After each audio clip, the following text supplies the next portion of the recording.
Non? On va essayer de voir.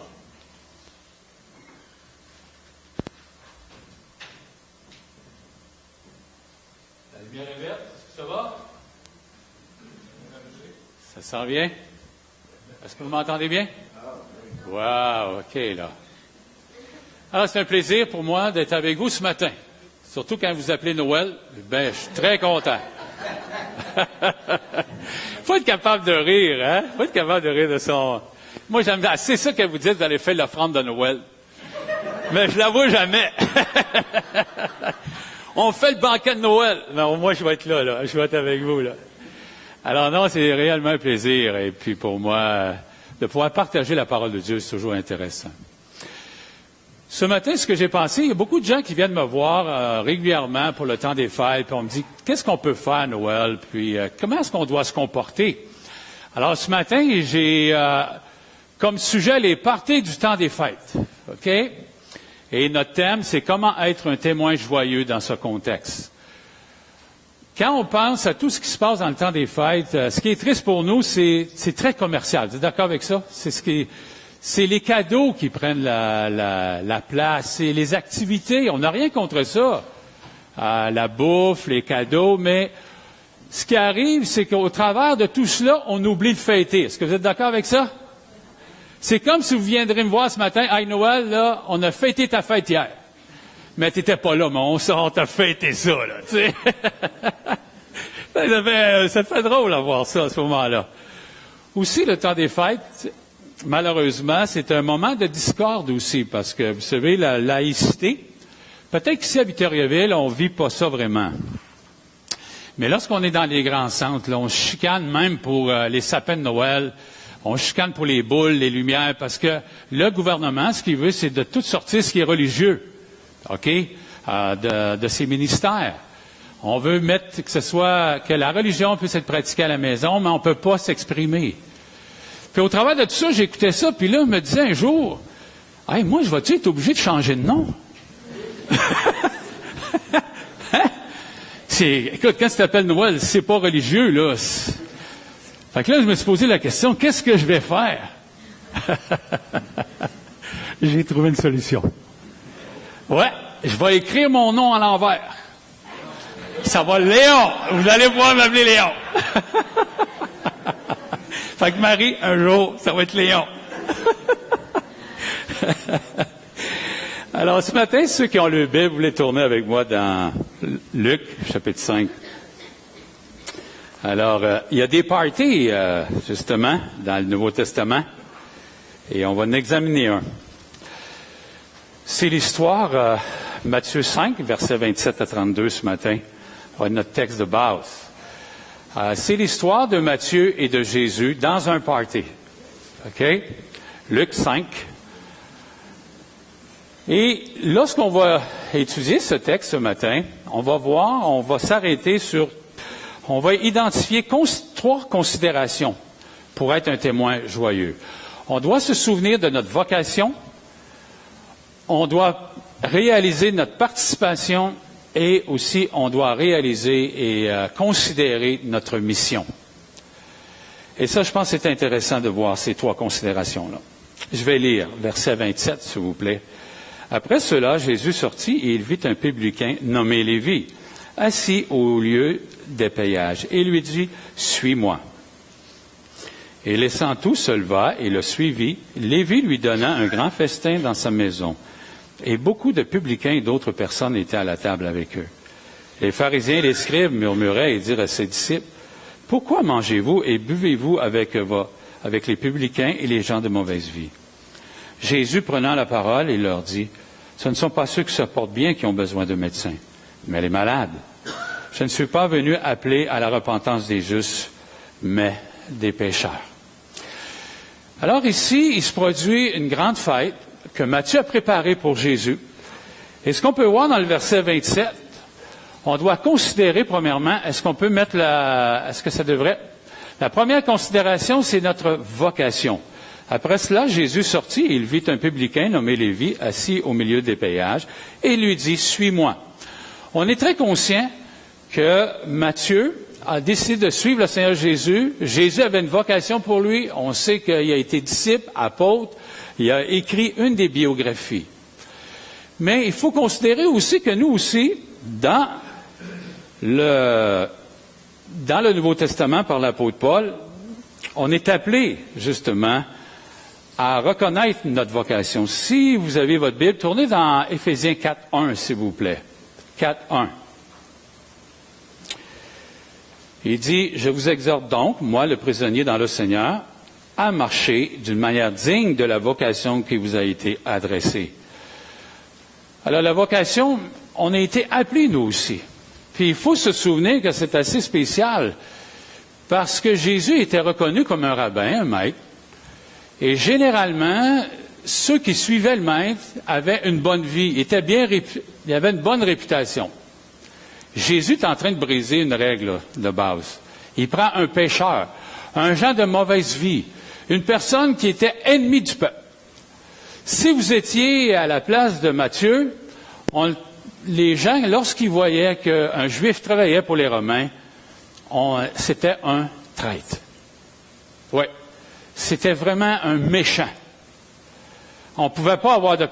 Fait qu'imaginez les gens qui sont alentour, puis Jésus, il choisit ce collecteur d'impôts pour le suivre. C'est quand même très spécial de voir ça. Et c'est la même chose dans nos vies. Quand on pense à où est-ce qu'on vient, qui on était, il nous a choisis. Je ne sais pas si... Moi, dans ma famille, j'étais un des moutons noirs. Il n'a pas choisi le mouton blanc. OK? Lorsqu'on pensait à Noël, là, c'était pas glorieux. C'était pas glorieux. Et je dirais que je me souviendrai toujours quand j'ai rencontré la première fois une de mes belles-sœurs, juste pour vous dire le vocabulaire que j'avais. Écoutez, je disais un mot, puis je disais au moins 3-4 sacs. Okay? Elle dit, ton vocabulaire il est assez limité, Noël, hein? Tu sais que c'est la première fois que tu rencontres une de tes belles-sœurs comme ça, là, tu te dis, je suis pas sorti du bois, là, hein? Alors, il prend pas nécessairement toujours les meilleurs.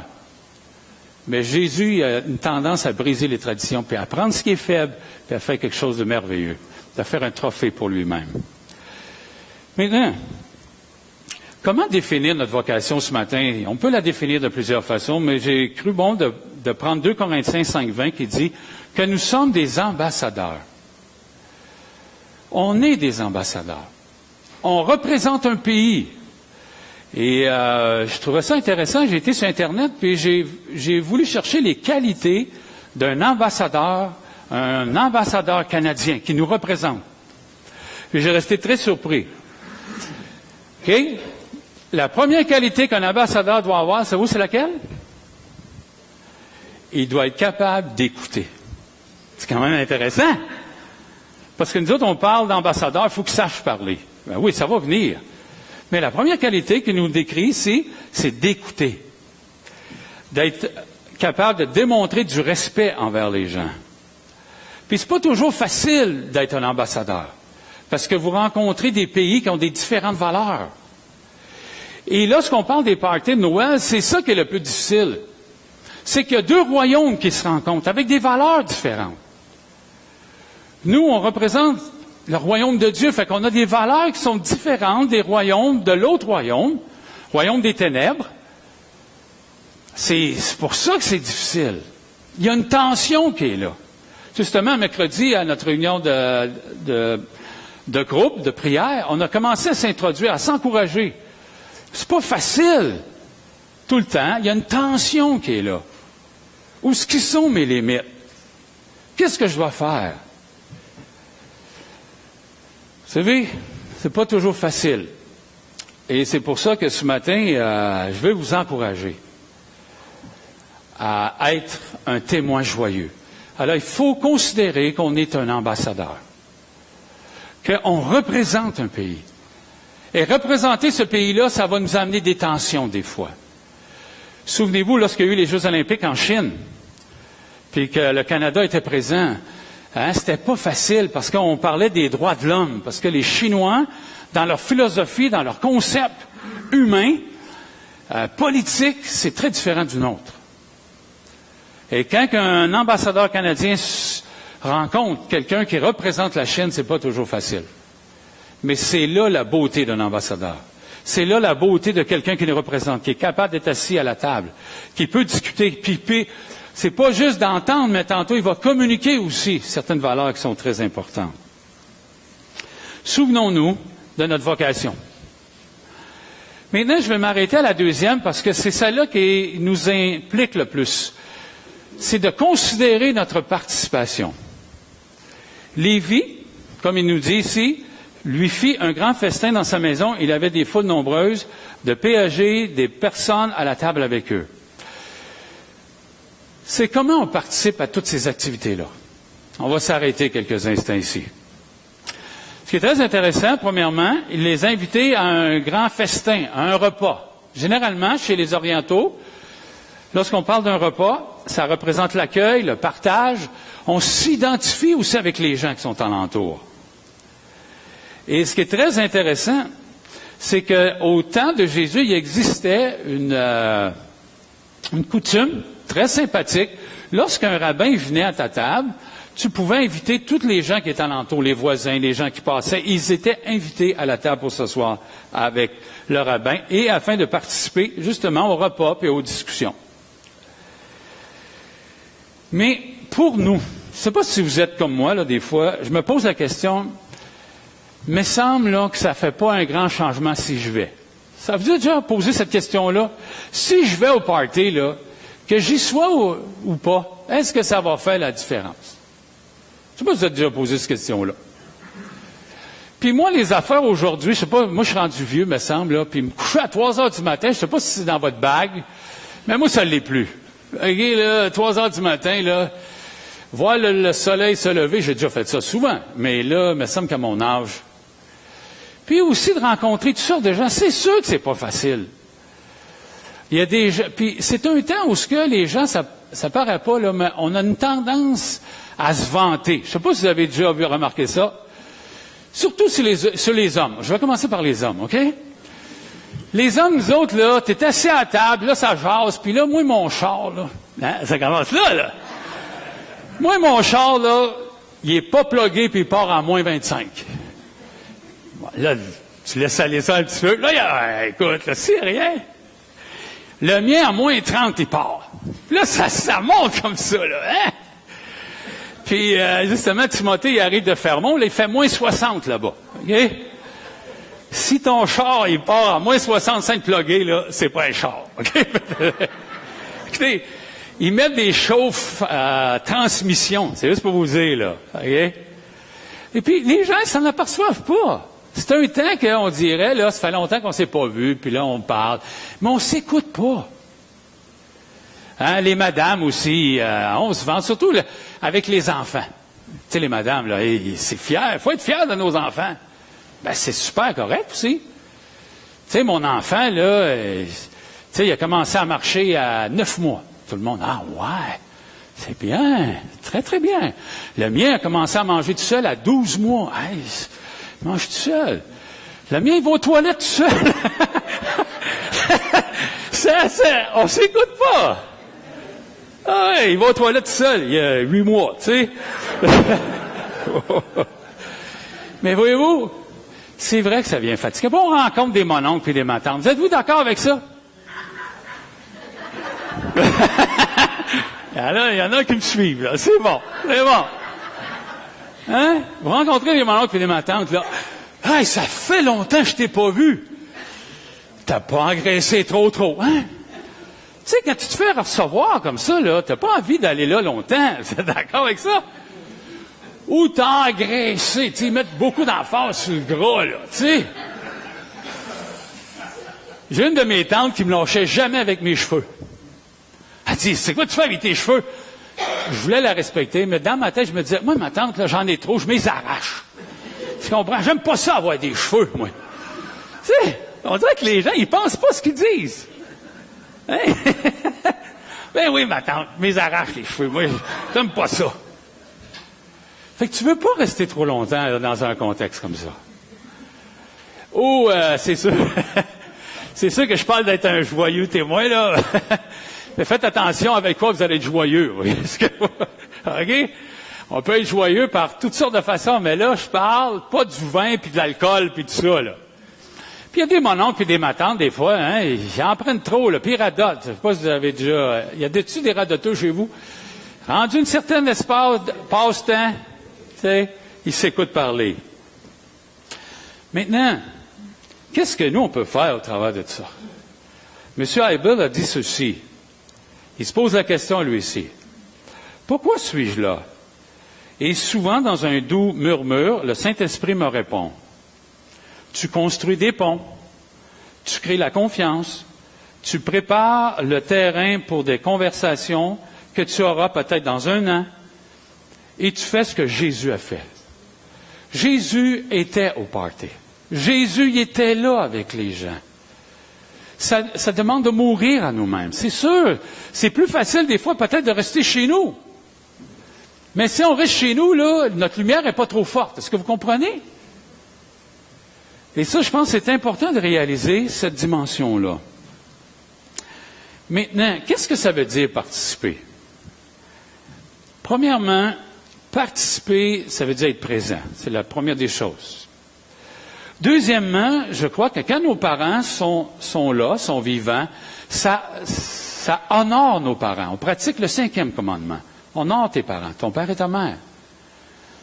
Puis on dirait que nos parents, puis c'est la même chose pour nous, que quand il y en a un d'absent, on fait juste penser à lui. OK? On fait juste penser à lui. Fait qu'imaginez, là, chez nous, je suis le seul garçon, puis je suis né à Noël. Quand je suis pas là, ça fait un méchant trou. Mon père fait juste parler, où est-ce qu'il est Noël? Où est-ce qu'il est Noël? Où est-ce qu'il est Noël? Il va arriver, là. Est-ce que vous comprenez? Puis il faut qu'il me donne un cadeau.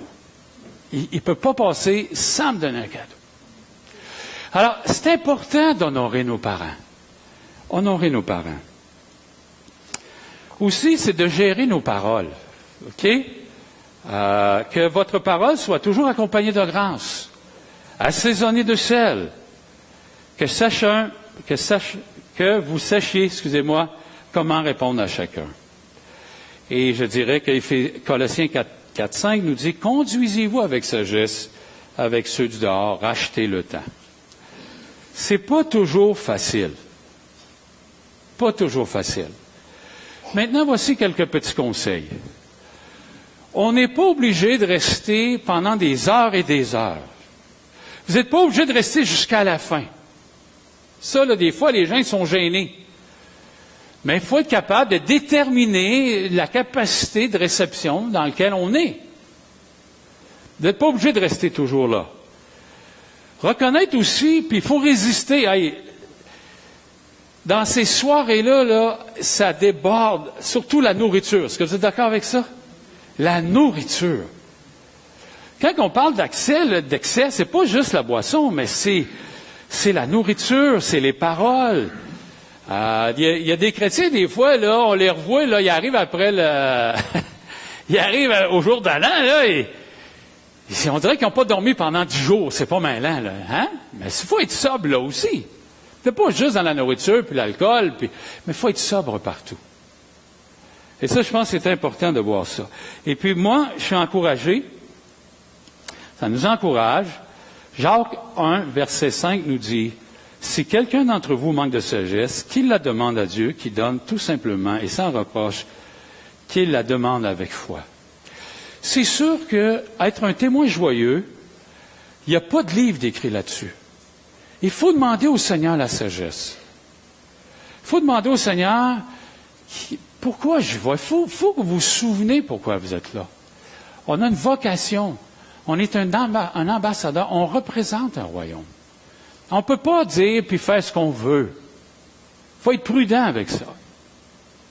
Et je dirais que, d'une façon ou d'une autre, les gens, généralement, savent nos valeurs, savent nos limites. On n'a pas besoin de toujours parler non plus. Surtout quand il y a des bonnes jokes, là, mais salées, est-ce que vous comprenez? Quand vous êtes là, juste d'être là, ça calme tout le monde. Ça calme le jeu. On n'est pas obligé de toujours parler. Oui, il y a un temps pour ça. Mais les gens ont besoin de voir qu'on est différent. Et ça, je pense que c'est important de réaliser ça. Alors, pour être un témoin joyeux, il faut se rappeler la vocation. On participe, Mais participer, ça ne veut pas dire qu'on participe à tout ce qu'ils font, mais d'être présent. Et vous savez, juste d'être présent, là, ce que les gens ont besoin, c'est qu'ils puissent sentir l'amour qu'on a pour eux. L'amour qu'on a pour eux. Ça, c'est important. Vous ne savez pas ce qui va arriver. Juste pour vous dire comment ça peut être important, des fois, ça prend du temps. Ça fait au-dessus de presque 35 ans que je suis chrétien. Ça fait 35 ans que je vais dans ces parties-là. Il y a 2 ans, le party s'est fait dans un foyer d'une de mes sœurs. Parce que généralement, c'est chez mes parents. Et j'ai resté abasourdi parce que ma sœur a dit, écoutez, ça fait 35 ans que je vois, là, j'ai été découragé, puis j'en ai fait des affaires, puis je me suis dit, je ne retournerai plus. Ma sœur m'a dit, on va demander à Noël de remercier Dieu pour la nourriture. C'est moi qui ai été traumatisé. Je ne m'attendais pas à ça. Puis là, je me dis, c'est quoi je vais dire? Hein? C'est drôle quand même. Je ne sais même plus quoi dire. Ça m'a pris 35 ans de présence pour arriver à gagner une prière. C'est quelque chose. Mais avec Dieu, il n'y a pas de temps. Okay? Alors, je vous partage ça juste pour vous dire, ne vous découragez pas. Vous ne savez pas qu'est-ce que Dieu peut faire au travers de vous, dans le cœur des gens. Et ça, c'est assez spécial. Moi, j'aurais jamais pensé, là, mais voyez-vous, ça a pris presque 35 ans pour faire. Juste ce petit bout-là. Mais le Seigneur est patient. Juste ce petit bout-là. J'ouvre une petite parenthèse, quand les gens étaient dans le désert, il y avait une seule leçon à apprendre. C'était laquelle? Matthieu 4,4. L'homme ne vivra pas de pain seulement, mais de tout. Ça leur a pris 40 ans pour apprendre ça. Dieu, il est patient. Il est patient. Alors, quoi que vous fassiez, comptez sur le Seigneur, c'est lui qui va agir. Est-ce que ça va pour ça? Et la troisième considération, c'est la mission. Alors, je vais le lire ici. Alors, les pharisiens n'étaient pas tellement contents au verset 30, et les scribes murmuraient et dirent à ses disciples, « Pourquoi mangez-vous et buvez-vous avec les publicains et les gens de mauvaise vie? » Jésus, prenant la parole, leur dit, « Ce ne sont pas ceux qui se portent bien qui ont besoin de médecins, mais les malades. Je ne suis pas venu appeler à la repentance des justes, mais des pécheurs. » Alors ici, la troisième considération, c'était la mission du Seigneur Jésus. Jésus connaissait, il savait qui il était, il savait pourquoi il était là. Il était venu prendre soin des malades. Il était venu prendre soin des gens pour les amener à la repentance. Puis dans le party là, qui était là, je vous pose la question, là, quand ils disent les gens de mauvaise vie, c'est qui généralement? C'est qui ça généralement? C'est les prostituées qui sont là. Puis les prostituées, pensez-vous qu'ils étaient bien habillés? Je ne sais pas, là. Mais Jésus est là à la table. Il est avec tout ce monde-là, avec les buveurs. Puis il devait avoir des histoires salées. En tout cas, je ne sais pas, là, on peut tout s'imaginer, on peut extrapoler, là. Mais ce qui est important, il est là. Et c'est pour ça que nous, on doit considérer notre mission. Notre mission, elle est facile. On est des ambassadeurs, comme vous avez pu voir. C'est une facette d'être un témoin. On est là pour représenter le royaume. Il ne faut pas oublier ça. Si on pense juste à nous-mêmes, on n'ira pas. Si on pense juste à nous-mêmes, là, on ne trouvera pas de plaisir là-dedans. Mais si on pense que Jésus nous a sauvés pour une mission, c'est important. J'aimerais que vous tourniez dans Luc maintenant, 19, juste pour voir la mission. Luc 19, verset 5.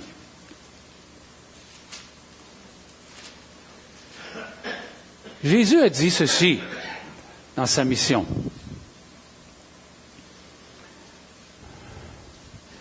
Car le Fils de l'homme est venu chercher et sauver ce qui était perdu. Ça, c'est la mission de Jésus. Nous, on ne peut pas faire cette mission-là. On ne peut pas sauver personne. Ce que les gens, il faut qu'ils comprennent, c'est que Jésus est venu sauver. Je disais ça cette semaine, j'ai rencontré quelqu'un. Il y a un seul personnage historique qui s'appelle le Sauveur du monde. C'est qui? C'est Jésus. Et si Jésus est venu sauver, c'est parce que l'homme est en danger. Si l'homme, il ne serait pas en danger, Jésus ne serait jamais venu. Les lifeguards, là, c'est pourquoi? C'est pour ceux qui croient qu'ils sont en train, pas juste croire, ils sont en train de se noyer. Il y a un danger pour l'homme. Les gens, ils disent tout le temps, tout le monde va au ciel. Est-ce que c'est vrai? C'est pas vrai. C'est pas vrai que tout le monde va au ciel. Si tout le monde irait au ciel, Jésus serait jamais venu marcher sur cette terre. Il nous aurait attendus tous au ciel. Ça aurait été fini. Mais il y a un danger pour l'homme.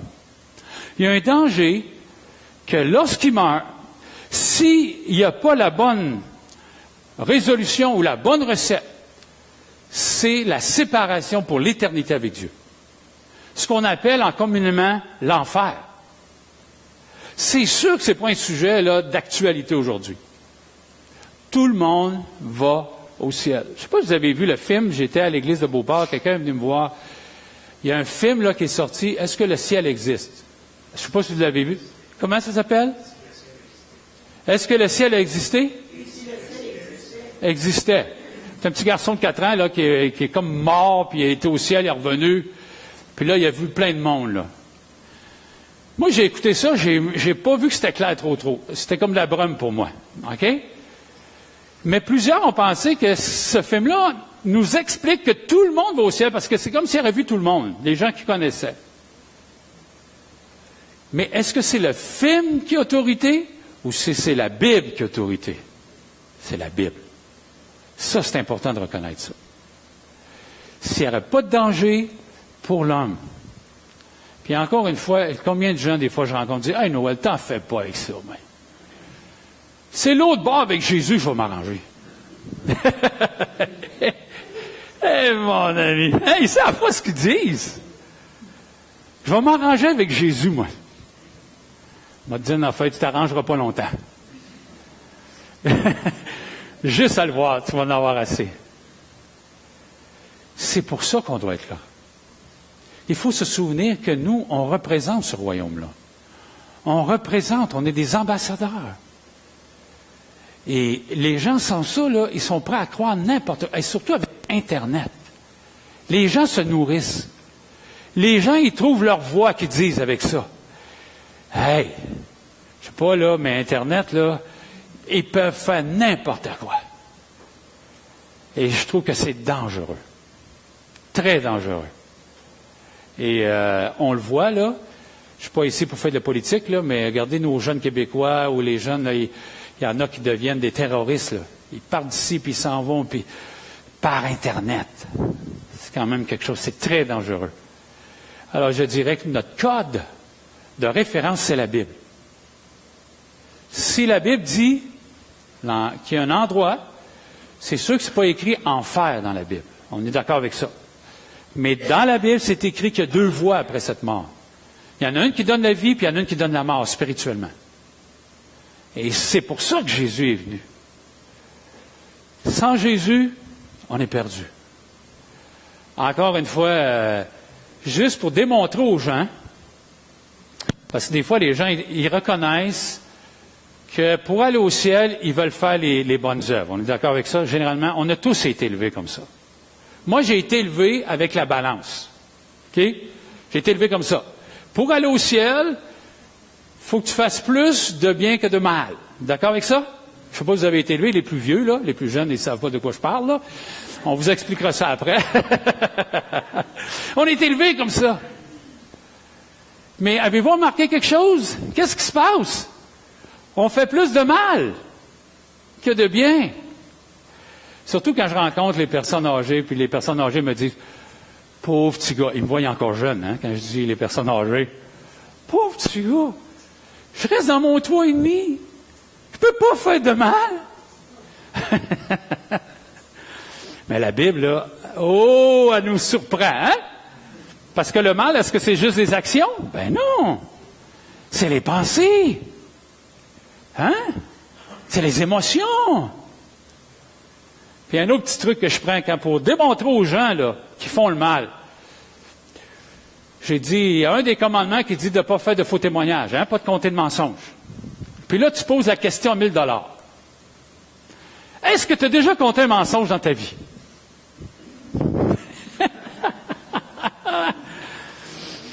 Là, les gens, là, cette semaine, là, il y en a un qui me dit, je compte pas de mensonges. Qu'est-ce que j'ai pensé, vous pensez? Là, j'ai dit, tu viens d'en compter un, c'est sûr! Mais non, non! Qui n'a jamais compté de mensonges? Hein? C'est quelque chose. Mais voyez-vous, il y a un danger. Puis c'est très intéressant, l'Apocalypse, chapitre 21, verset 8, dit, « Et tous les meurtriers et tous les menteurs, ils vont où? Dans les temps de feu. » Ils vont pas avec Dieu. Là, les gens, ouais, mais j'ai jamais compté assez de mensonges pour ça. Alors, on pose tout le temps la question. Ça prend combien de meurtres pour devenir meurtrier? Un. Ça prend combien de mensonges? Hey, là, il doit y venir, là. Hey, tes gros cerveaux. Mais ça nous fait réfléchir. Parce qu'on pense qu'on est bien. Mais c'est pas ça que la Bible nous dit. La Bible nous dit qu'on est pécheur et qu'on a besoin d'un sauveur. Si Jésus n'est pas notre sauveur, c'est la clé pour le ciel. Parce que faire les commandements de Dieu, faire les 10 commandements, personne n'est capable d'arriver là. Puis là, c'est là que tout le temps, le même argument vient. Les gens me disent, « Mais tu sais, Noël, il n'y a personne de parfait. » Mais oui, hein, on revient tout le temps à la base. On revient tout le temps là. C'est pour ça que Jésus est venu. C'est pour ça que la fête de Noël, avec tout le crémage qu'on met alentour de ça, là, on perd le gâteau. Est-ce que vous êtes d'accord avec ça? On perd l'essentiel. Jésus, il n'est pas juste dit, « Ah, moi, là, mon père, j'aimerais ça aller faire un petit tour, moi, sur la terre. » Hein? Ouais, moi, là, moi, y aller. Je veux marcher dans la nature. Voyons donc. Il y avait une mission spéciale. Ah, parce qu'il vivait. Il vivait là dans une royauté, dans un palais. Les anges l'adoraient. Ah, les anges lui chantaient, là. Des myriades et des myriades. Quand on parle de chant, je ne sais pas si vous avez hâte d'avoir votre corps glorieux, là. Mais sans quand on va chanter, ça va être beau. Hein? Ça va être beau. On ne faussera plus, là. Hein? Moi, j'ai un don pour la musique, hein? Ma femme me l'a dit. Je modifie la mélodie. Je la modifie. Là, elle me dit, c'est pas de même, ça chante. Ah, c'est pas grave, moi, je suis un auteur. On va être au ciel avec notre corps glorieux. Mais Jésus a quitté son ciel pour marcher. C'est pour ça qu'il faut s'arrêter. Il faut s'arrêter sur la fête de Noël. Puis l'effet qu'on va être dans nos familles, l'effet qu'on peut être au bureau, l'effet qu'on peut être à la compagnie, l'effet qu'on est différent des autres, c'est là qu'ils peuvent prendre peut-être, par la grâce de Dieu, une autre définition de la fête de Noël. On parlait de ça cette semaine, je reviens avec Pierre. Tu sais, tu peux dire, là, c'est le temps des fêtes, tu peux dire qu'on est en vacances, mais tu dis, vous savez, Noël, là, c'est la fête de Jésus. Qu'est-ce que les gens, comment ils vous regardent? Hein? Ils ne veulent pas entendre ça. Pourtant, c'est sa fête. Vous êtes d'accord avec ça? C'est sa fête. C'est drôle, les gens, généralement, ils veulent pas fêter Jésus, la fête de Jésus, mais on veut tout avoir les bienfaits de Noël. Vous êtes d'accord avec ça? On veut avoir les congés, on veut ci, on veut ça, mais parler de Jésus, wow! Ça, on ne veut pas ça. Alors, ce matin, on doit se souvenir de ces 3 considérations-là. Notre vocation, notre participation et notre mission. Vous savez, lorsque Jésus a dit dans Luc 19:10, « Car le Fils de l'homme est venu chercher et sauver ce qui était perdu », il y a 2 leçons qu'on peut apprendre là-dedans. C'est d'aimer les autres sans condition. D'accepter d'une certaine façon leur péché, parce que c'est de les aimer. Ça ne veut pas dire que parce que je suis présent là, à la fête, que j'accepte. Mais je veux leur démontrer là, que je suis proche d'eux autres. puis que je ne suis pas plus méchant qu'eux autres. Parce que, souvenez-vous, ça faisait pas longtemps, on faisait partie de l'autre royaume aussi. Puis, on espère qu'un jour, Dieu va les visiter. Puis qu'un jour, ils vont changer leur façon de vivre. C'est intéressant aussi, la miséricorde. Ce qui était très intéressant avec la miséricorde, c'est une forme d'amour. Est-ce qu'on peut pratiquer la miséricorde envers Dieu? Non. C'est envers qui qu'on peut la manifester? C'est envers les gens, envers les autres. La question quand Jésus dit « je prends plaisir à la miséricorde plutôt qu'au sacrifice », c'est important de réaliser cela. Maintenant, j'aimerais finir avec la conclusion. Et celle-ci. Ça, c'est moi qui ai fait ça, là. C'est dans le dictionnaire à Noël. Quel genre de témoin désires-tu être? Tu veux-tu être un grincheux? Ah non, là, on va se coucher tard ce soir. Hein? Ou un bougonneux, c'est dans mon jargon, là. Hein? Ou un pharisianeux.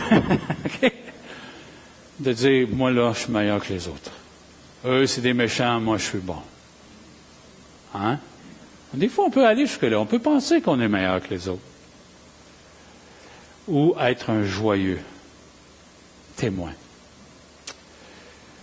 Maintenant, à toi de décider ce matin. À toi de décider. Qu'est-ce que tu veux être? Puis peut-être pour toi ce matin aussi, pour toi qui nous visites, c'est peut-être la première fois que tu entends parler, peut-être que l'homme est en danger. Que l'homme, s'il meurt, il ne reviendra pas. Il faut qu'il règle sa vie avant de partir, peut-être ce matin. Tu as besoin d'un sauveur. Tu as besoin d'un sauveur. J'espère que la fête de Noël va te faire réfléchir plus à Jésus. Et peut-être que tu n'as jamais pensé de demander à Jésus d'être ton sauveur personnel. Que ce temps des fêtes puisse te faire réfléchir pour voir, tu dis, garde, un jour ou l'autre, il y a une chose qui est certaine, la mort existe. On va tous y passer.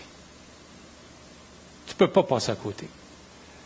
Alors, tu as besoin d'avoir le bon antidote. Tu as besoin de savoir si tu es sur la bonne route. À ce point-ci, on va se courber devant le Seigneur, on va prendre quelques instants pour prier, pour qu'il puisse nous aider à être un témoin joyeux, qu'il puisse nous aider à être un bon témoin. Ou sinon, peut-être de ce matin, demander que Jésus te sauve, justement. Parce que tu ne savais peut-être pas, mais tu es en danger, spirituellement. Alors, je vous invite 2-3 personnes à prier, puis je vais terminer. Et je vais réinviter les musiciens pour la suite. On prie fort, s'il vous plaît, pour qu'on puisse vous entendre.